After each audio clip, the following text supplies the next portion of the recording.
हाय दोस्तों,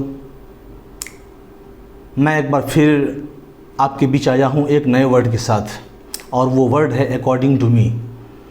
according to me हम बात बात में इसका इस्तेमाल करते हैं। हम कहते हैं according to me this matter is fact. According to me this matter is fact, ये बात सही है। अकॉर्डिंग टू मी कहने का मतलब ये हो गया, अकॉर्डिंग टू मी में ज़रा प्राउड फील होता है। अकॉर्डिंग टू मी के ये कहने में थोड़ा सा प्राउड फील हो जाता है।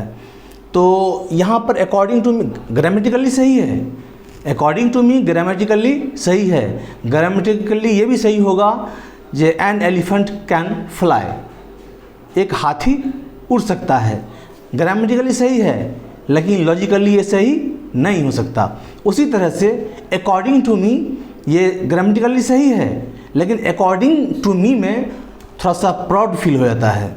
इसलिए हम कहेंगे अकॉर्डिंग टू के स्थान पर एज आई थिंक या इन माई ओपिनियन, ये बेस्ट वर्ड्स है।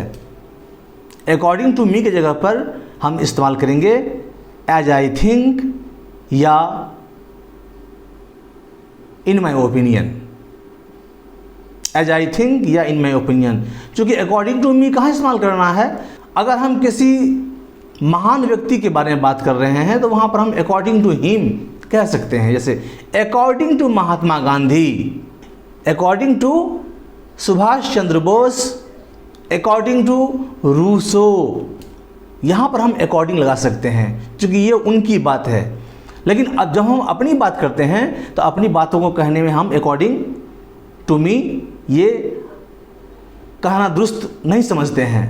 हालांकि ग्रामेटिकली सही है। जैसे मैंने कहा एन एलिफेंट कैन फ्लाई, एक हाथी उड़ सकता है, तो ग्रामेटिकली सही है, लेकिन लॉजिकली ये सही नहीं है। उसी तरह से अकॉर्डिंग टू मी ग्रामेटिकली सही है, लेकिन लॉजिकली ये सही नहीं होगा। क्योंकि इसमें होता क्या है, अकॉर्डिंग टू मी कहने से थोड़ा सा प्राउड फील होता है, जो नहीं मेरी बात मजबूत है।